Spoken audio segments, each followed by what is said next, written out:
Es tiempo de buena música. Radio U Central 107.1 FM, en el corazón de Santiago. Llegase a sanar mi sufrimiento. Eres mi sol cuando te quiero. Radio U Central 107.1 y radio.ucentral.cl presenta Publisense, un programa que observa la realidad desde el prisma de la comunicación, la publicidad y las tendencias sociales.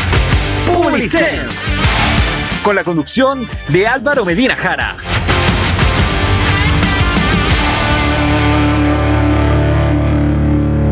Hola, ¿qué tal? Muy buenas tardes, amigos y amigas de Publisense, aquí en Radio de la Universidad Central por el 107.1.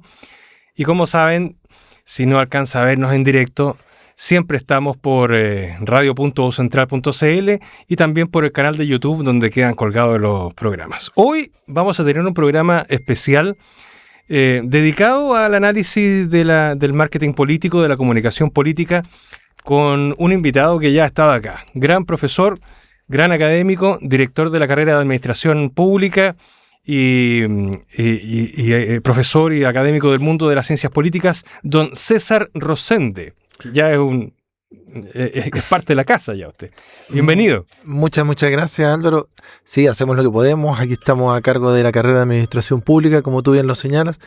Felices trabajando por el inicio de este segundo semestre, que ya parte la próxima semana, y esperando que todo este 2026 salga de la mejor manera posible en lo académico y también en lo político y en lo publicitario y en lo que vamos a conversar el día de hoy. Vamos a conversar harto de un tema que ha sido muy polémico. Efectivamente, el mundo político, que es lo que nos convoca hoy día, ha estado muy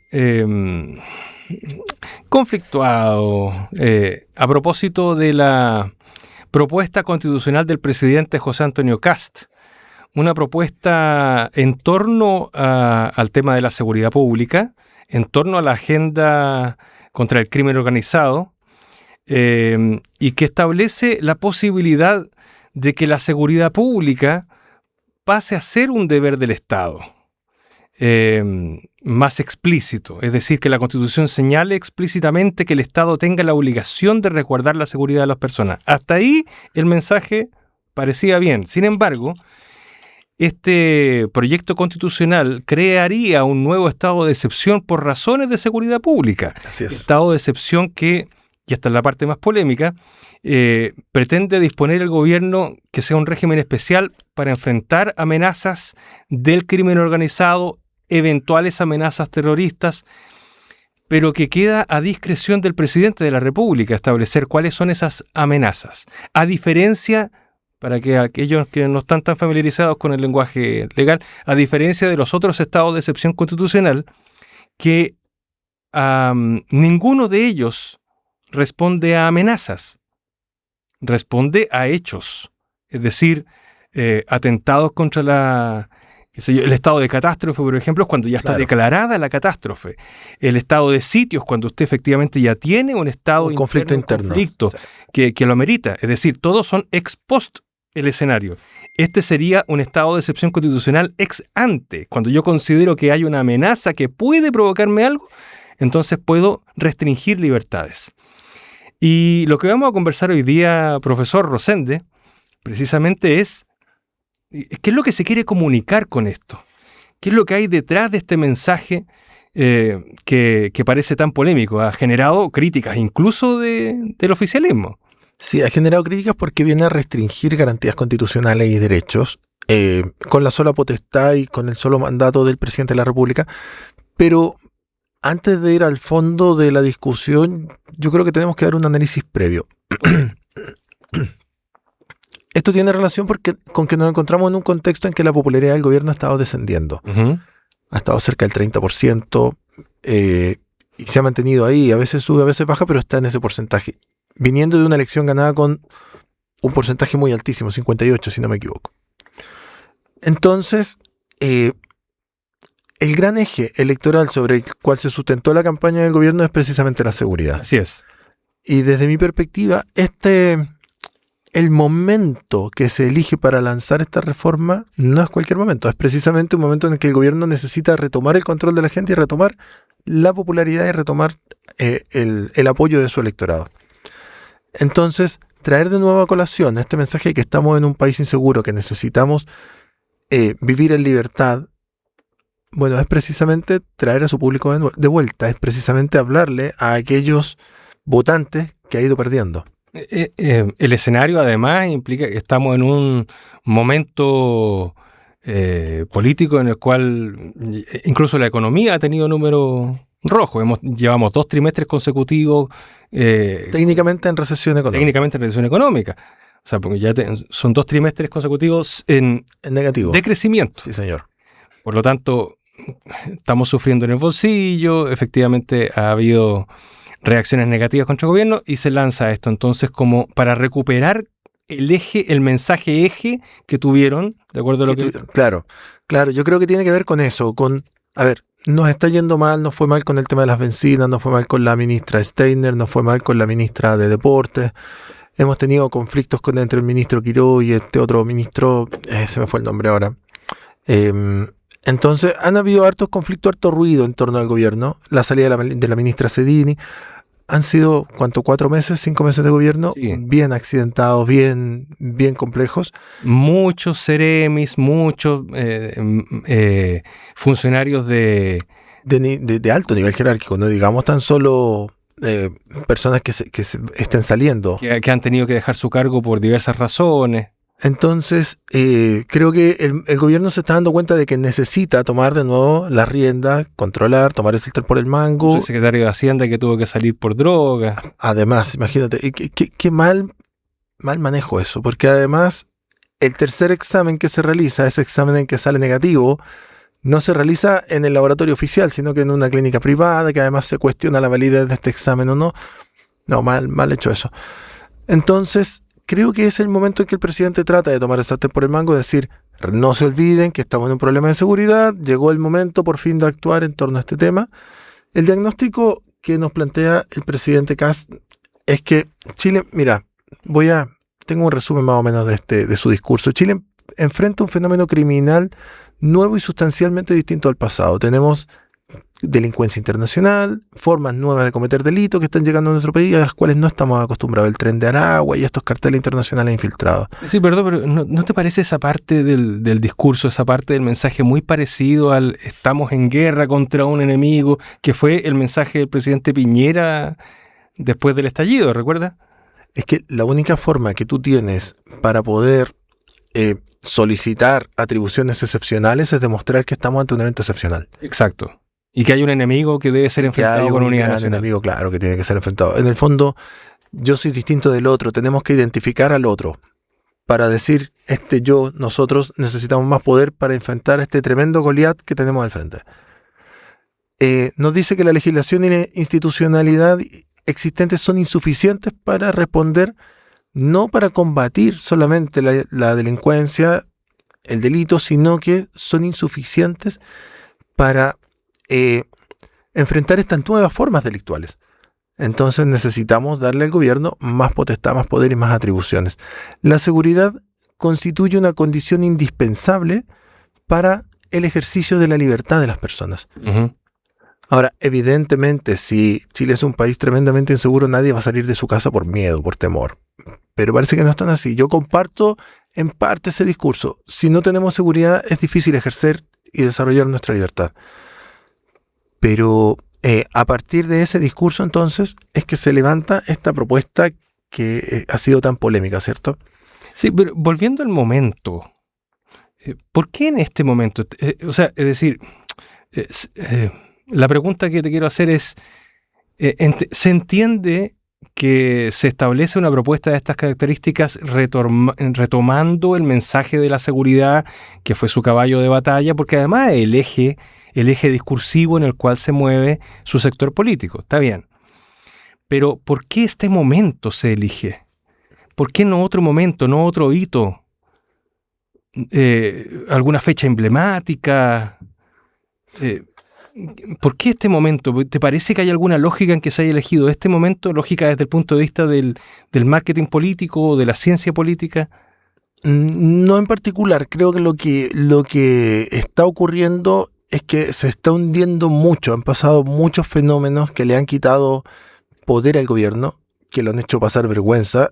Y creo que el presidente dijo, bueno, ya tenemos que tomar el control. No corresponde o no se asocia a fechas como el Día del Carabinero o instituciones, sino que tiene que ver con que es el momento político en que necesita levantarse, necesita retomar uno podría, control. Entiendo, pero podríamos especular, y estoy especulando nomás, que si uno se demora más en tirar una agenda como esa y se acerca más al 11 de septiembre, podría haber estado el mensaje mucho más contaminado políticamente. Por ejemplo, si se demora más, digamos. Que también podría haber sido después del 11 de septiembre. Por eso. Pero si se demora, si lo tira más allá de septiembre, ya como que... Entonces, el tema es que, ¿qué va a ocurrir de aquí al 11 de septiembre, como tú señalas, como fecha? Si esta reforma no existiera, si esta propuesta de reforma nunca se hubiera planteado, el gobierno seguiría con su trabajo normal, con pros, con contras, con caídas, con levantadas, y seguramente tendríamos en el 11 de septiembre manifestaciones de los movimientos opositores que deberían ser hartos en este contexto y además deberían manifestarse fuertemente. Porque se nota rechazo de la gente que respalda esos movimientos y que normalmente está en torno a esas manifestaciones. Pero podría ser después, en respuesta a esas manifestaciones del 11 de septiembre, en respuesta a ese rechazo, podría implementarse esta reforma. Pero parece que se vienen impelidos a hacerlo ahora porque... pero no tenemos... Hay una urgencia entonces de tomar la popularidad. Pero sorprendentemente no tenemos hechos delictuales graves, como por ejemplo cuando murieran carabineros, que digamos es urgente responder a esta emergencia y desarrollar o implementar esta reforma ahora. Entonces los tiempos no me calzan con algún hito en particular que me diga hay que hacerlo. Quizá como tú planteas, preventivamente, previo al 11 de septiembre, cosa de tener atribuciones extraordinarias para implementar en el 11 de septiembre si es que tuviéramos demasiada beligerancia, demasiados conflictos en el país. Puede ser. Vamos a seguir haciendo este análisis, esta autopsia al proyecto presidencial. Ojo, sin decir, no estamos haciendo opinión política, lo que estamos haciendo es análisis desde el punto de vista de la comunicación política y del marketing político. Estamos en ese análisis, para que nadie diga que nos fuimos por otro lado. Pero mientras tanto, vamos a una pausa, César, una pausa con rock, con energía. Eso es. Como estamos acostumbrados.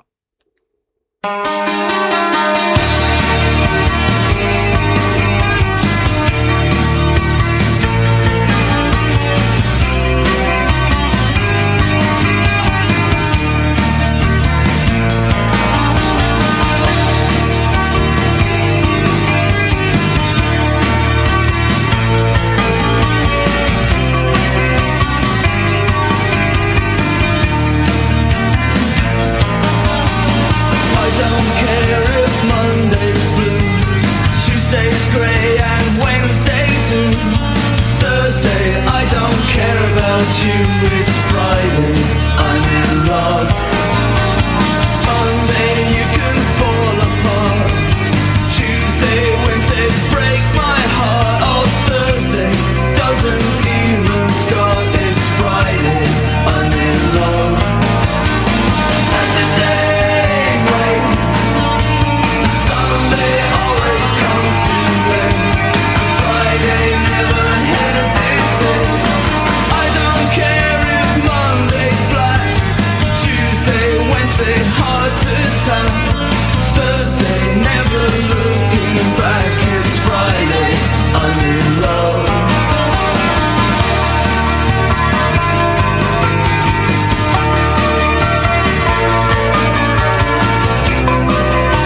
Estás escuchando por Radio U Central Publisense, un programa que observa la realidad desde el prisma de la comunicación, la publicidad y las tendencias sociales. Publisense, junto con Álvaro Medina. Bien, estamos de vuelta junto al profesor César Rosende, director de la carrera de Administración Pública, académico de larguísima data aquí en la Universidad Central. Acuérdese que este programa estamos por el 107.1, estamos por radioucentral.cl y nos puede encontrar también en el canal de YouTube y nos puede ver ahí todos los programas repetidos, están colgados. Tenemos el archivo histórico ahí. El archivo histórico, así es. Estábamos hablando de la propuesta constitucional del presidente Kast, esta que a propósito de el tema de la seguridad y de generar un estado de seguridad pública, un estado de excepción que restringe las libertades bajo consideración de una amenaza, y esa consideración queda a criterio del presidente de la República. Exacto. Habíamos hablado del momento y lo analizamos desde el punto de vista comunicacional, y ahora vamos a entrar al mensaje, al área chica, que es el mensaje propiamente tal y qué es lo que se quiere comunicar con él. Sí, ahí hay algunos aspectos que son bien interesantes. Primero, ¿cuál es la imagen que se genera? Cuando es el presidente de la República el que toma el poder para asumir una posición de dirigir acciones, ¿cierto? O él decir, por mi voz se extiende y se aplaza por 240 días en total este estado de excepción. En el fondo, él toma como un rol superior. Exacto. Y lo que transmite es precisamente eso. Nosotros estamos para cuidarlos. Yo seré quien cuidará la seguridad. Porque dice una frase muy buena, una frase con la que en general, transversalmente, nadie podría estar en desacuerdo. Sin seguridad no hay libertad. Claro, ese es el lema, sí. Ahora el tema es qué tanta seguridad, porque el exceso de seguridad también te restringe la libertad. O sea, por supuesto. Si yo tengo controles de carabineros a cada media cuadra, ¿con qué libertad uno va a salir a hacer las cosas si van a estar constantemente haciéndote controles de identidad y todo lo demás? Es decir, o peor aún, imagínate como en un reality, como el Gran Hermano o 1984, el libro de Orwell. ¿Qué tanta seguridad es la que toleramos en pos de nuestra libertad? Ese es un tema interesante. En realidad el circunloquio que hay detrás de ese argumento es precisamente de que dado que los estados de excepción constitucional restringen las libertades personales, lo que dice es que las libertades personales ya están restringidas. Ese es el mensaje. Ya están restringidas por el crimen organizado. Y dado eso, entonces que hay que entrar a generar instancias de seguridad pública con control, que el Estado se meta para proteger a las personas. O sea, que ya estamos sin seguridad. Pero el Estado ya tiene herramientas para combatir el crimen organizado. Lo que pasa es que argumenta que son insuficientes, por eso requiere más. Son insuficientes, sí, pero también lo que está diciendo con esto, como mensaje, creo yo, es que las instancias de decisión para esto son insuficientes.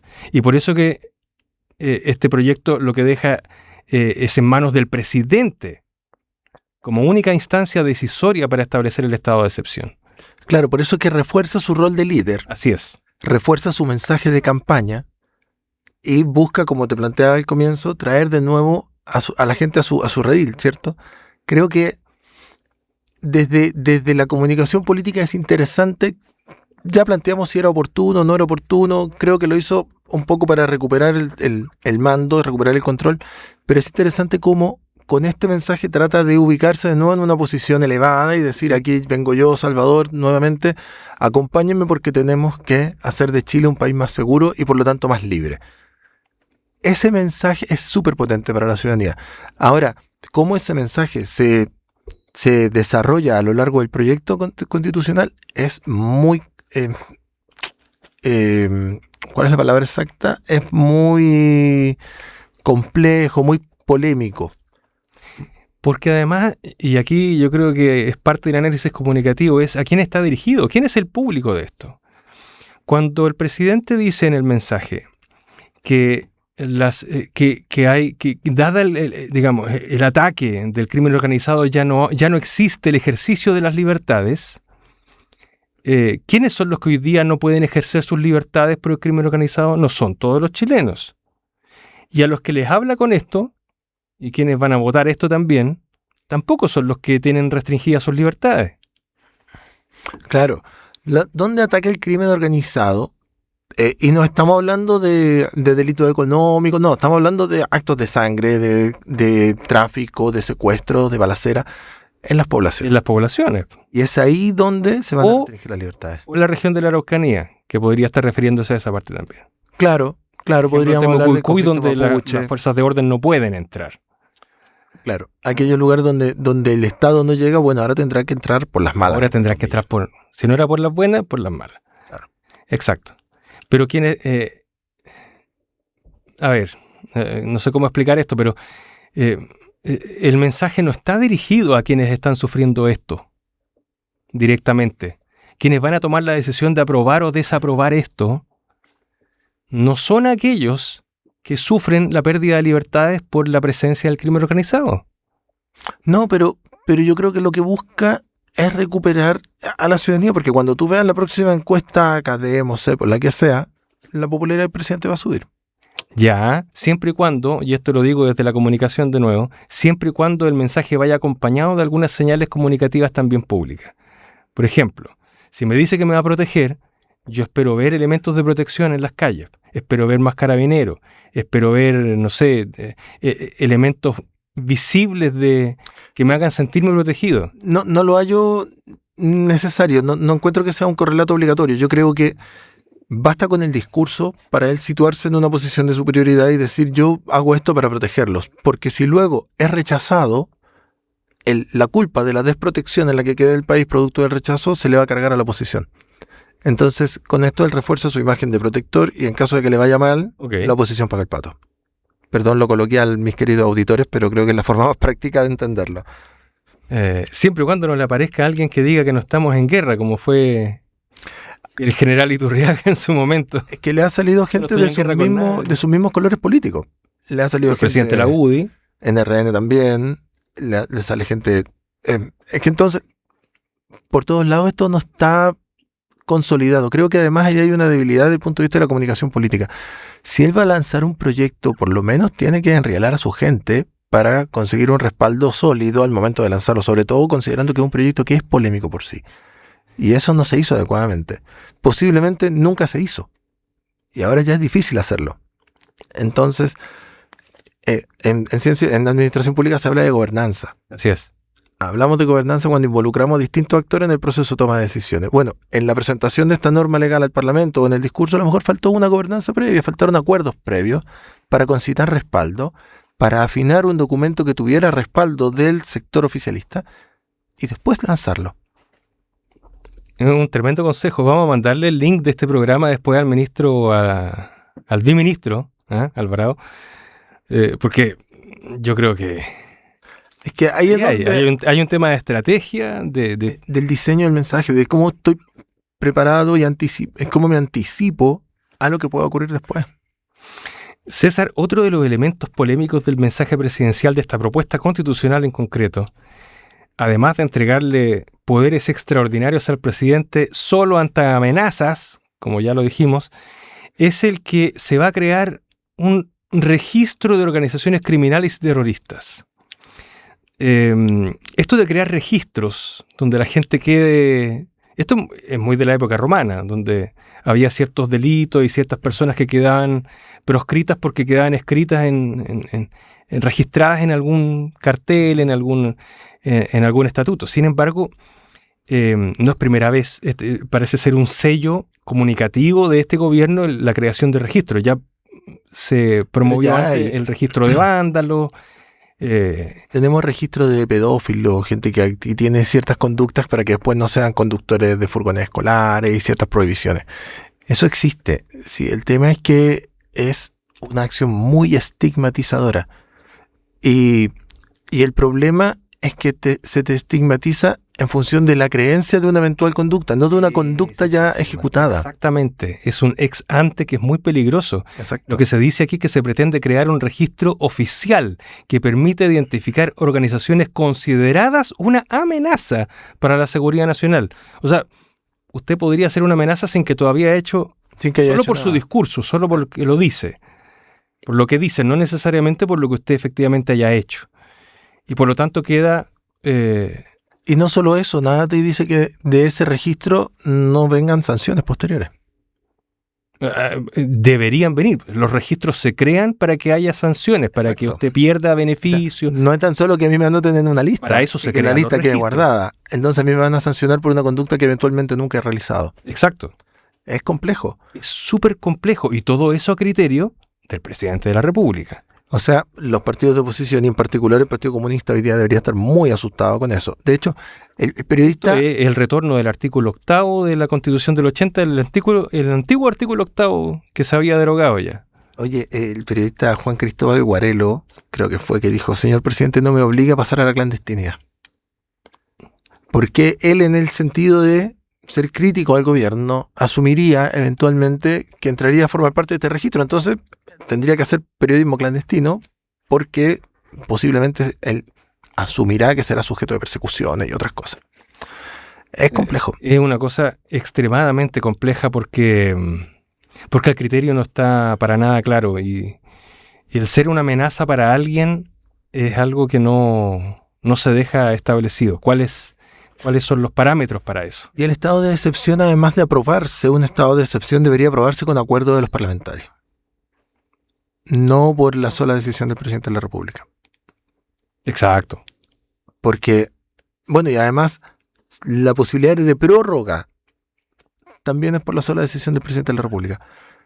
Entonces, es el presidente de la República quien debe estimar que aquella amenaza ha terminado para poner fin al Así es. estado de excepción. Muy difícil, porque se necesitan antecedentes técnicos primero y porque es complejo actuar sobre una amenaza. ¿Qué es el punto? ¿Qué es lo que se considera en términos conceptuales una amenaza? Porque si el crimen organizado ya está, ¿Y hasta dónde llega esa amenaza? claro, si el crimen ya está, bueno, actuemos sobre los delitos que ya se están cometiendo. Pero actuar sobre la amenaza, entonces yo empiezo para...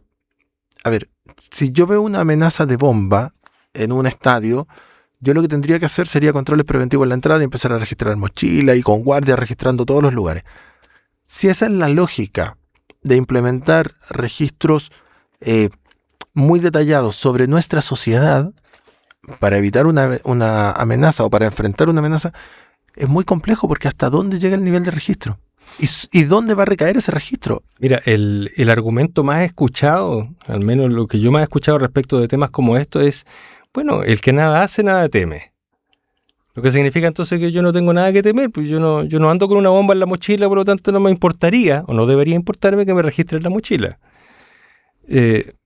Pero no llega hasta ahí. No llega hasta ahí, no es localizado. Me explico lo siguiente. Supongamos que el presidente de la República determina que es una amenaza la presencia de un cártel de narcotráfico en una población específica en Santiago. La restricción de las libertades no va a ser en esa población específica en Santiago, porque ahí a lo mejor hay una operación concreta del cártel de distribución de droga, pero sus otros niveles de operación están en otros lados. Y aunque fuera en esa población, te doy un ejemplo. La villa donde vivo yo tiene más de 200 casas. Si hubieran 15 casas o 20 casas organizadas en torno a un cartel de narcotráfico... ¿Vamos a cerrar toda la población? Claro. Ese es el tema. Estaría encerrando a 200 por 15. ¿Los demás vecinos, porque nada hacen, nada deben temer respecto de eso? ¿Acaso no van a entrar en sus casas también? ¿Y qué va a pasar para poder salir de la población? Para volver a entrar. Para ir a comprar al supermercado, a la farmacia, para ir a trabajar. Solo para ir porque al hay colegio. una amenaza. Eso es lo complejo. Súper complejo. Entonces, el nivel de... Y suponiendo que la haya, suponiendo que ¿cuándo la haya. termina? Primero, ¿cómo se enfrenta esa amenaza? Y para eso tenemos que tener oficinas de inteligencia que sean capaces de determinar el origen de la amenaza y dónde está efectivamente, para ir... A ver, así como nos gusta que los beneficios sociales sean entregados con lupa a la persona que lo necesita, bueno, esperamos que también la inteligencia actúe con lupa sobre la persona que está infringiendo la ley. Y no que ataque a la población en general por una amenaza. Tenemos tanto que conversar de esto. Bueno, estamos analizando el proyecto constitucional del presidente Kast y mientras tanto vamos a hacer un alto musical de nuevo, con energía, con rock, como corresponde a cada viernes. Aquí estamos.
Estás escuchando por Radio U Central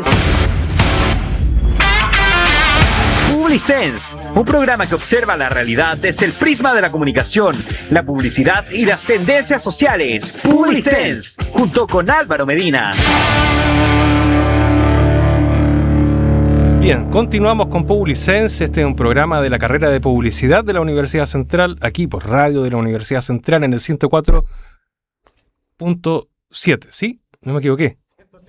107.1. Se me corrieron los números, pero de una manera impresionante.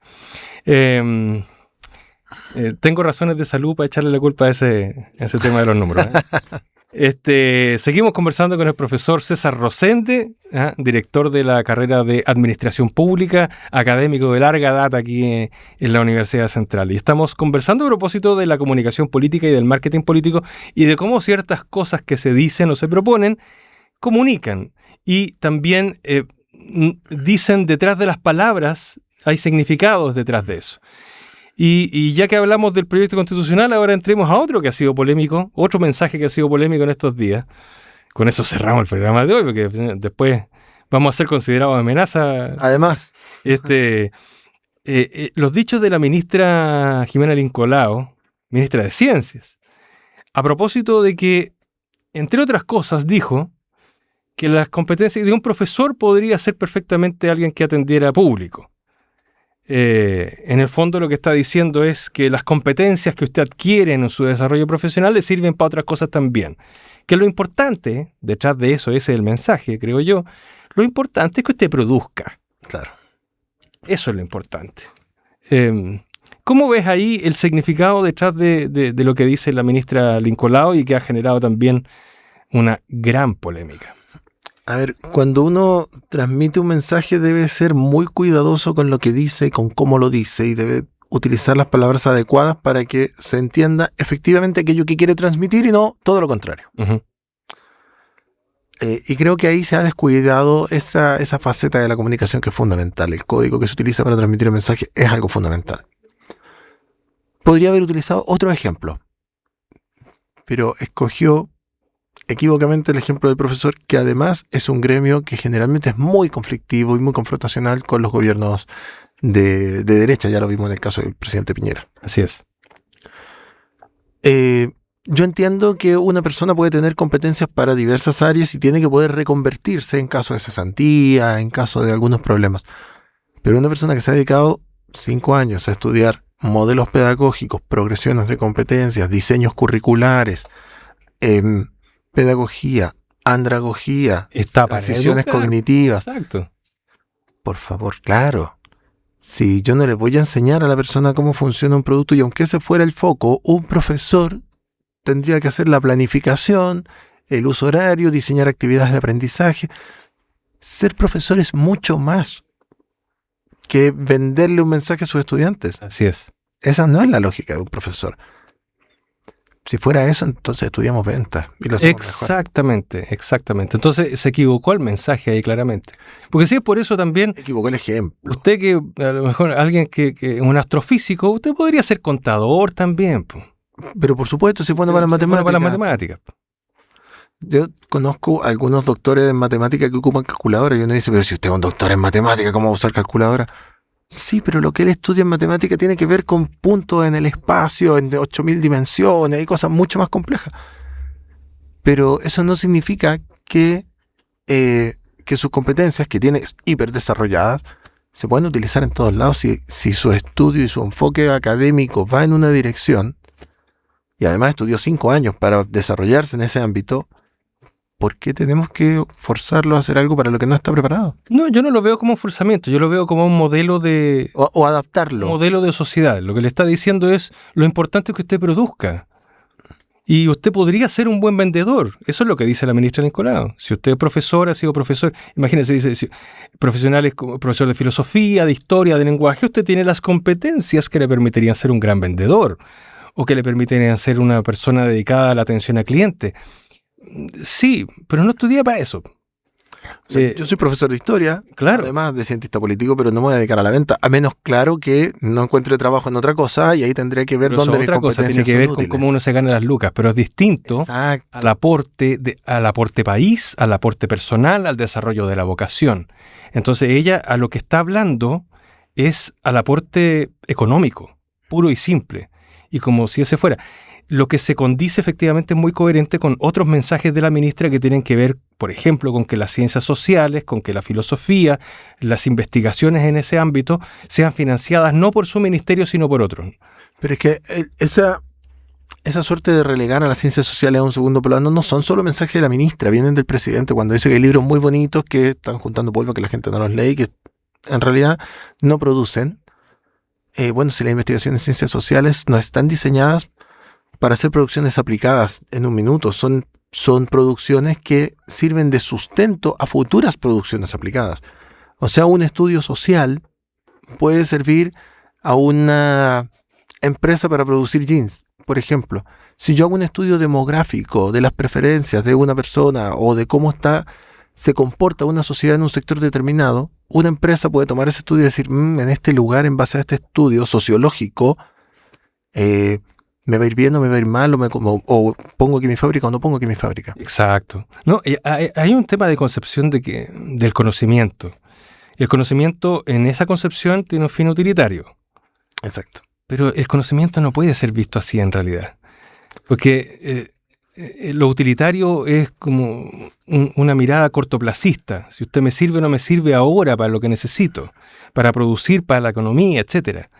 Pero la verdad es que cuando uno produce conocimiento o enseña conocimiento, como en el caso de los profesores, la producción o educación en torno al conocimiento tiene otra finalidad. Es que si es por eso, entonces cerremos astronomía, ¿y para qué nos sirve gente mirando las estrellas todo el día? O filosofía. Cerremos filosofía, claro. Como carreras. Entonces uno dice, chuta, ¿en qué se sustenta nuestra sociedad? Si vamos a ser un homo faber, una sociedad de productores, o vamos a ser gente que piensa también, que cuestiona la realidad, que Eso aprende. es lo que hay detrás del mensaje. Eso es lo que hay detrás. Hay una concepción de sociedad. Hay un tema muy importante. Fuera de micrófono estábamos comentando esto. Y usted, profesor Rosente, dijo una frase que es para el bronce. Ya la olvidé. No voy a negar su autoría. Usted la dijo. Y es maravillosa. Porque dijo que para producir políticas públicas hay que conocer a la sociedad donde éstas se aplican. Exacto. ¿Cómo va a hacer políticas públicas desde su living sin saber cómo es el mundo en realidad? Y para saber cómo es el mundo en realidad, tiene que haber investigación social. En el desarrollo de la política pública, a lo largo de la historia han habido distintos modelos sobre cómo se produce una política pública. Hay un modelo que es el modelo top-down, es decir, desde el gobierno se diseña simplemente una política pública hacia la ciudadanía. La ciudadanía no interviene y eso generalmente produce errores, sobre todo en la implementación. Ejemplo clásico, el Transantiago. Claro. Tenemos el modelo bottom-up, que desde abajo surge la demanda y se empieza a transformar en política pública. Y tenemos el modelo que está más en boga hoy, que es esto de la gobernanza, que lo hablábamos en el bloque anterior, en que los distintos actores participan en el diseño de una política pública. Y evidentemente cuando hay intereses encontrados, algunos actores van a quedar más contentos que otros. Pero es lo que se tiende a hacer hoy día de hoy. Distintos actores participen en una política pública. Entonces, perdona que me alargue, cuando la ministra nos dice que las ciencias sociales tienen que ser financiadas desde otro ministerio, eso es completamente top-down. Así es. Ahí no hay gobernanza, no hay otro mensaje, no hay otro diseño, no hay gente que se integre en esa discusión. Y el mundo científico y académico está impactadísimo con esos dichos. Y a eso súmale lo de ahora de que los profesores podrían reinventarse. Es complejo, porque cuando las decisiones no integran a la sociedad en la que se aplican, son decisiones que generan conflicto. Y para integrarla hay que conocerla. Y para conocerla hay que investigarla y estudiarla. Desde la perspectiva social. Así nomás. No desde la perspectiva económica. No basta un estudio de mercado para entender a la sociedad. Aunque un buen estudio de mercado también es ciencia social. Voy a defender eso. Sí. Pero me refiero que el estudio de mercado tiene un fin económico, un fin de, me imagino yo, colocar una institución, vender, programar, generar desarrollo económico. Pero las ciencias sociales no van por ahí. No hay un fin No hay un fin económico, tiene que ver con comprender un fenómeno No al menos social. de manera inmediata. Tiene que ver con la comprensión pura y simple, que después puede tener otras aplicaciones, sin duda. Por supuesto que sí. Este tema da para muchos programas más, por lo tanto dejamos matriculado al profesor César Rosende aquí y ahora, para por lo menos el próximo mes que nos visitemos. Bueno, el próximo mes ya va a ser a lo mejor después de Fiestas Patrias, y si es que Cuando todavía usted estamos en guste. condiciones, entonces podemos volver a reunirnos para ver cómo sigue el desarrollo de los mensajes políticos y de la comunicación política. Y Yo le aseguro que el viernes 18 no voy a venir. ya, no se preocupe. Lo tendremos anotado. Bien, pues agradecemos a César Rosende por su presencia hoy día y nosotros nos despedimos hasta la próxima semana, pero nos vamos con un temazo de rock y energía como siempre. Que la fuerza los acompañe. Radio U Central 107.1 presentó Publisense, un programa que observa la realidad desde el prisma de la comunicación, la publicidad y las tendencias sociales. Contó con la conducción de Álvaro Medina Jara.